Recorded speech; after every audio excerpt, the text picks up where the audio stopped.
সর্দার আমাদের কোনো ইনকাম টিনকাম হইতাছে না ইদারি সাপে কি মানুষের কামড় দেওয়া বুঝলা গেছে নাকি এমন করলে আমরা খামো কি কদিন পরে এখন এটা অবস্থা নাই দেখি ইজিকের মালিক আল্লাহ আইবো একজন না একজন রুগী আইবো অনেকটা রুগী আইতো নাগরাজের কামড় খায় টাকা পয়সা পাইলাম হইলে কিছু না আইবো নাগরাজ এই দেশে তো অনেক কইমা গেছে অনেক রাসেল ভাইবার আইছে রাসেল ভাইবার দেখবি একটা কামড় দিয়ে আমগো গছত পাঠাই দিছে সর্দার সর্দার সর্দার আমার ছেলেকে সাপে কেটেছে দেখ কি হইছে রে সর্দার আমার ছেলেকে বাঁচাও শান্ত হও তোমার ছেলের আমি বাঁচামু সর্দার সর্দার নাগরাজ কামড় দিছে সর্দার ঠিক আছে নাগরাজ কামড় দেয় নাই আরে কামড় দিছে রাসেল ভাইপার মনে হইতাছে সর্দার আমার মনে হয় নাগরাজ কামড় দিছে ঠিক আছে আমরা দেখি বিন বাজাই আরে নিয়ে পাগল বানায় আর আমরা কাছে নিয়ে আইয়া আর রক্ষা করবো তুই এখন দূরে যাও রশি দিয়া বান পায়ে ভালো করে টাক করা যাবে সর্দার এটা তো ভালো করে পাও বান জি সর্দার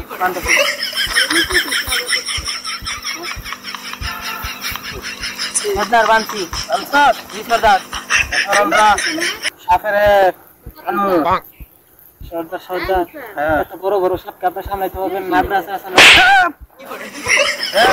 মানে তুই আবার দিকু মনে কর খা খা বকিলা খা তারা কাউয়া তারা নাগরাজ সুজনাগ রাসেল ভাই কাছে জানো এত ছায়া পর আয়া পর হায় হায় সর্দার আপনার পাগলা বিনটা নাই করেন নাগরাজ ধরা ধরুন হ্যাঁ মাতাল করা বিন ক্রমা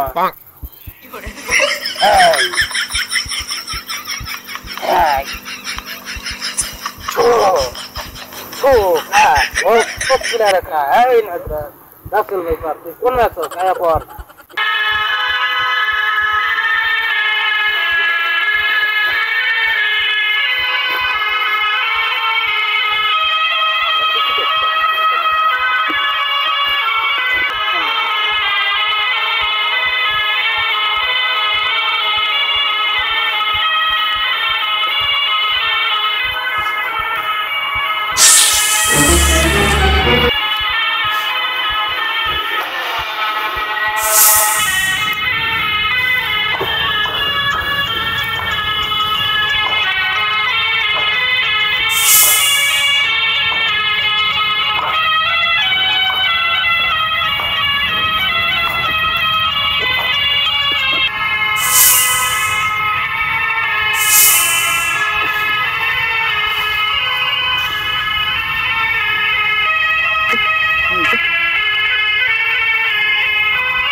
আরে সুস্থ করে আর বিষ পয়সা তুই নিবি এখন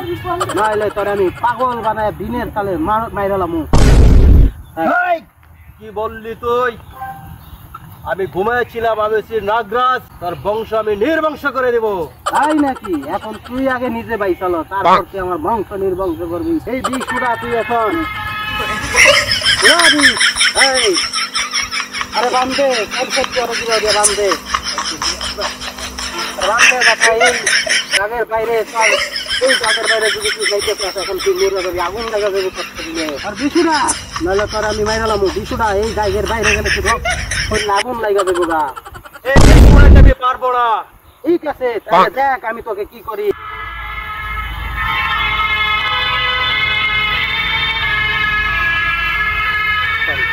ঠিক আছে আমি বিষ উড়াবো উড়া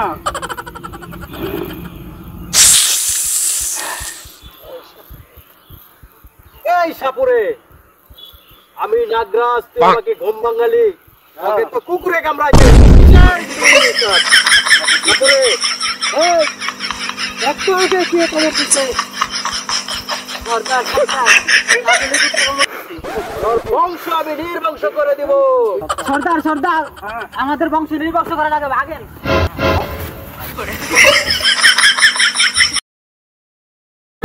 বাবা তুমি ঠিক হয়ে গেছো কি হয়েছিল তোমার আমার কুত্তা কামড়ে